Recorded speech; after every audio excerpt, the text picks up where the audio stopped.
नमस्ते। आज हम कार्बन एंड इट्स कंपाउंड्स यानी कार्बन और उसके यौगिक के बारे में पढ़ेंगे। कार्बन एक ऐसा तत्व है जो हमारे धरती पे उतनी ज्यादा मात्रा में नहीं मिलता है, परंतु इसका जो महत्व है, इसका जो प्रयोग है कई जगह में हमारे जीवन में, ये इतना अपार है कि इसके बारे में पढ़ना एक अलग ही पाठ है और इसके बारे में हम लोग अभी पढ़ेंगे। कार्बन में बॉन्डिंग के बारे में हम जानते हैं। सबसे पहले कार्बन में 6 प्रोटॉन, 6 न्यूट्रॉन और 6 इलेक्ट्रॉन होते हैं, जो इस चित्र से समझ में आते हैं। अंदरूनी सेल में 2 इलेक्ट्रॉन है और बाहर वाले सेल में 4 इलेक्ट्रॉन है। हम जानते हैं कि हर तत्व नोबल गैस का रूप प्राप्त करना चाहता है, तो इसके लिए कार्बन क्या कर सकता है? या तो अपने बाहर के चारों इलेक्ट्रॉन बाहर दे दे, या तो बाहर से 4 नए इलेक्ट्रॉन ले ले। परंतु प्रोटॉन और इलेक्ट्रॉन के बीच का जो अंतर है वह इतना ज्यादा नहीं बन सकता। उसके लिए बहुत ज्यादा ऊर्जा की जरूरत पड़ती है जो नहीं दी जा सकती। इसलिए कार्बन आयनिक बॉन्डिंग की जगह कोवलेंट बॉन्डिंग करता है, यानी दो अलग अलग अणु अपने इलेक्ट्रॉन को बीच में बांट के चलते हैं, उसे बराबर बराबर बांट के चलते हैं। उदाहरण के लिए यहाँ पे 2 हाइड्रोजन है, दोनों में एक एक इलेक्ट्रॉन है और नोबेल गैस बनने के लिए 2 इलेक्ट्रॉन चाहिए। तो क्या करते हैं, दोनों हाइड्रोजन अपने अपने इलेक्ट्रॉन एक दूसरे में बांट लेते हैं। तो इसी तरह ऑक्सीजन और ऑक्सीजन, दोनों ऑक्सीजन को 2-2 इलेक्ट्रॉन चाहिए। तो यहाँ क्या होता है कि दोनों ऑक्सीजन अपने तरफ से 2-2 इलेक्ट्रॉन देते हैं और इस तरह से 4 इलेक्ट्रॉन में बांट लेते हैं अपने बीच में। तो दोनों को 8-8 प्राप्त हो जाते हैं। ठीक है, तो नाइट्रोजन में इसमें दोनों अणु 3-3 इलेक्ट्रॉन देते हैं। कार्बन में खूबी है कि वह अन्य कार्बन अणुओं के साथ जुड़कर लंबी लंबी श्रृंखला बना सकता है। इससे हम कैटिनेशन कहते हैं। पेंसिल में उपस्थित जो ग्रेफाइट होता है और जो डायमंड होता है, डायमंड हीरा, ये भी कार्बन के अणुओं से ही बनता है, पर उनके जुड़ने का ढंग थोड़ा अलग है। क्योंकि कार्बन के वैलेंस 4 हैं, इसलिए कार्बन अणु 4 अन्य कार्बन या अलग तत्वों से जुड़ सकता है। उदाहरण के लिए मीथेन CH4, हर कार्बन 4 हाइड्रोजन अणुओं से जुड़ा हुआ है। तो कार्बन अपने चारों इलेक्ट्रॉनों को हाइड्रोजन के इलेक्ट्रॉन के साथ बांट के चलता है। इस तरह से कार्बन को बाहरी शेल में 8 इलेक्ट्रॉन मिल जाते हैं और हाइड्रोजन को बाहर में 2 इलेक्ट्रॉन मिल जाते हैं। संतृप्त और असंतृप्त हाइड्रोकार्बन। सबसे पहले हाइड्रोकार्बन कार्बन और हाइड्रोजन के बीच में बने हुए यौगिक होते हैं, इनमें और कोई तत्व नहीं होता है। तो संतृप्त हाइड्रोकार्बन क्या होते हैं? वे हाइड्रोकार्बन जिनमें सिर्फ कार्बन और हाइड्रोजन होते हैं और उनके बीच ही बॉन्ड होते हैं और कोई इनमें नहीं होता। असंतृप्त हाइड्रोकार्बन में दुगने और तिगुने बॉन्ड होते हैं, तो इनमें बाहर से हाइड्रोजन डालने की संभावना रहती है। उदाहरण के लिए C2H6 इथेन, इसमें बस कार्बन और हाइड्रोजन है और सब में बस एक एक बॉन्ड ही है, तो ये संतृप्त है। वही C2H4, इसमें 2 C जुड़े हुए हैं, हर C से 2 हाइड्रोजन जुड़े हुए हैं, परंतु दोनों C के बीच में डबल बॉन्ड है, जो इस चित्र में आप देख सकते हैं। यह एक असंतृप्त हाइड्रोकार्बन है। इस डबल बॉन्ड को तोड़कर दोनों कार्बन में 2 नए नए हाइड्रोजन डाले जा सकते हैं। हमने जाना कि हाइड्रोकार्बन में कार्बन लंबी लंबी श्रृंखलाएं बना सकते हैं। तो हाइड्रोकार्बन में कितने कार्बन है उसके हिसाब से उस हाइड्रोकार्बन का नाम जानते हैं हम। अगर उसमें सिर्फ एक ही कार्बन है तो मीथेन, 2 तो इथेन, और इसी तरह से प्रोपेन, ब्यूटेन, पेंटेन, हेक्सेन। इन सब का मतलब है कि एक सीधी श्रृंखला में 1 से 6 तक कार्बन जुड़े हुए हैं और उनसे अतिरिक्त हाइड्रोजन के अणु जुड़े हुए हैं।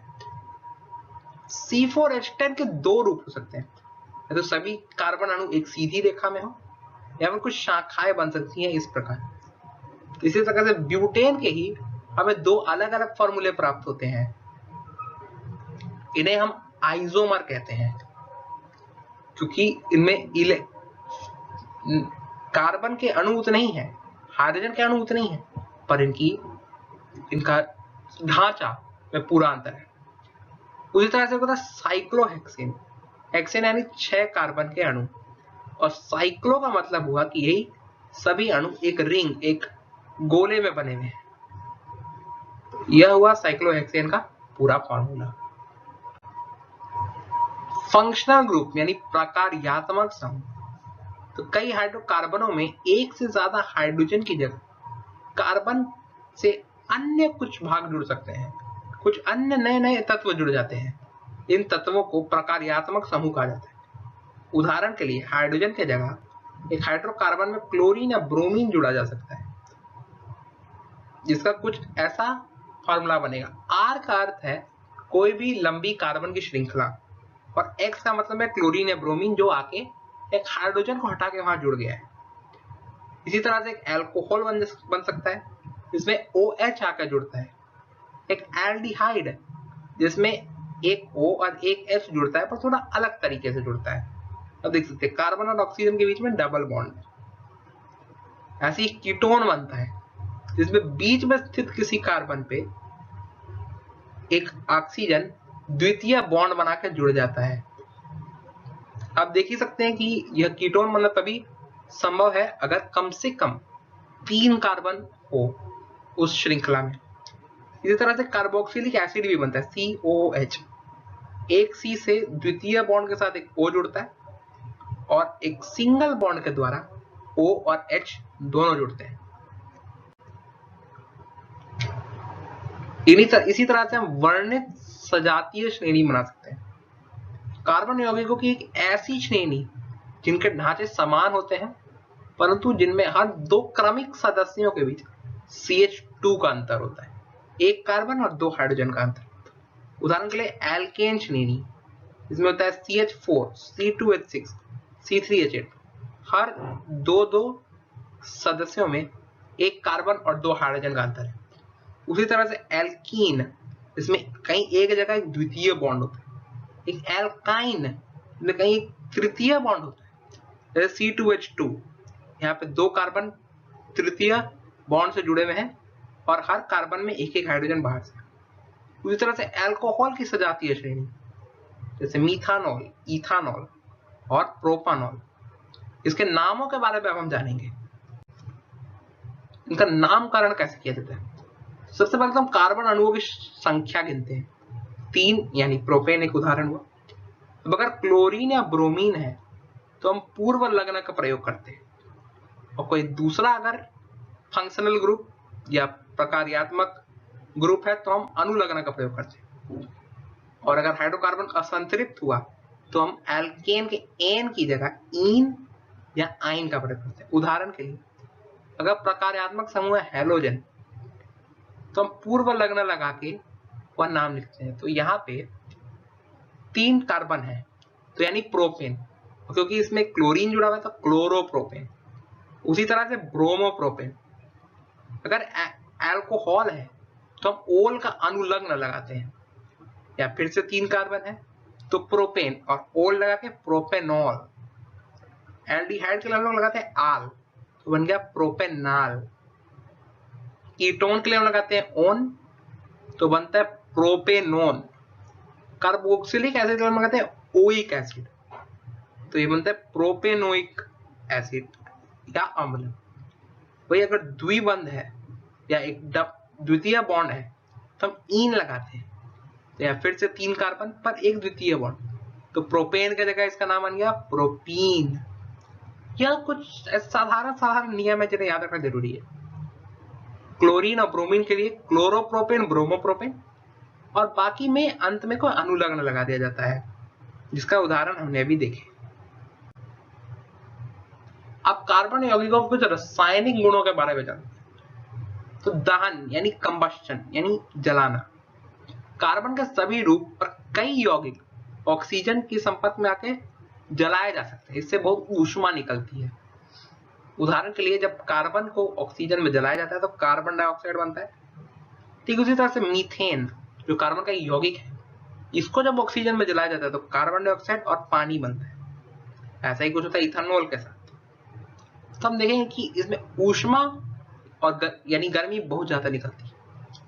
संतृप्त हाइड्रोकार्बन में स्वच्छ ज्वाला जलती है, वही असंतृप्त रूपों में पीली ज्वाला जलती है और बहुत धुआं भी निकलता है जो आसपास में बहुत गंदगी फैलाता है। अब हम देखते हैं ऑक्सीडेशन अभिक्रिया। कई कार्बन यौगिक ऐसे होते हैं जो ऑक्सीजन प्राप्त कर सकते हैं अपने अंदर। उदाहरण के लिए इथानॉल, जब हम इसकी प्रतिक्रिया KMnO4 के साथ कराते हैं और थोड़ी गर्मी देते हैं तो CH3COH ईथानोइक एसिड बनता है।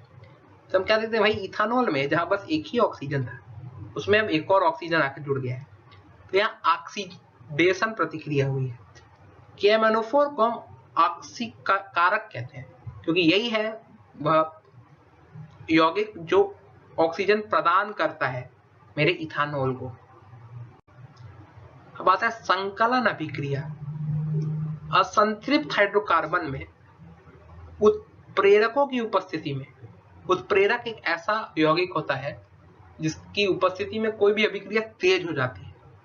इसे हाइड्रोजन अगर डाला जाए तो असंतृप्त हाइड्रोकार्बन संतृप्त हाइड्रोकार्बन बन जाता है। उदाहरण के लिए यहाँ पे दो कार्बन है जो द्वितीय बॉन्ड से जुड़े हुए हैं। अगर निकेल तत्व हम उपस्थिति में हाइड्रोजन गैस डालें तो यह द्वितीय बॉन्ड टूट जाता है और नए हाइड्रोजन के अणु आके कार्बन से जुड़ जाते हैं। इसी तरह होता है प्रतिस्थापना अभिक्रिया, जिसे अंग्रेजी में कहा जाता है डिस्प्लेसमेंट रिएक्शन। तो कई संतृप्त हाइड्रोकार्बन सूरज की रोशनी की उपस्थिति में क्लोरीन गैस से प्रतिक्रिया करते हैं। उदाहरण के लिए मीथेन क्लोरीन गैस से तब मिलता है जब उस पर सूर्य की रोशनी पड़ती है, तो इससे क्लोरोमीथेन बनता है और कुछ हाइड्रोक्लोरिक एसिड भी निकलता है। यह बहुत तेज प्रतिक्रिया होती है। अब हम कार्बन के कुछ खास यौगिकों के बारे में जानेंगे। इनमें सबसे पहले इथेनॉल। इथेन मतलब दो कार्बन और ऑल मतलब एक अल्कोहल ग्रुप, जो आप इस ढांचे में देख के समझ सकते हैं। इथेनॉल के कुछ गुण हैं कि वह रंगहीन होता है, उससे मीठा गंध निकलता है और वह पानी में घुलनशील होता है। इथेनॉल सोडियम धातु से मिलकर हाइड्रोजन गैस बनाता है। हाइड्रोजन गैस के साथ साथ एक लवण भी बनता है जो है सोडियम इथॉक्साइड। सल्फ्यूरिक एसिड के साथ प्रतिक्रिया करने पर पानी का एक अणु निकलता है जो इस OH और एक हाइड्रोजन को लेकर बनता है और यह बाहर निकल जाता है। तो इसी कारण क्या होता है कि कार्बन के बीच में जो एक बॉन्ड है वह एक द्वितीय बॉन्ड में बदल जाता है। तो इथेनॉल के कुछ उपयोग जानते हैं। यह एक विलायक के रूप में प्रयोग किया जाता है, यानी इसमें अन्य चीजों को घुलाया जा सकता है। इसका उपयोग दवाई बनाने में भी कई जगह होता है। यह अल्कोहल वाले पेय पदार्थों में भी पाया जाता है। इन पदार्थों को पीना सेहत के लिए हानिकारक हो सकता है, इन्हें पीना हमें नहीं चाहिए। अब जानते हैं इथेनोइक एसिड के बारे में। इथेन हमें बताता है कि यहाँ दो कार्बन होंगे और ओइक एसिड यानी एक COOH। इसके ढांचे को देखते हैं।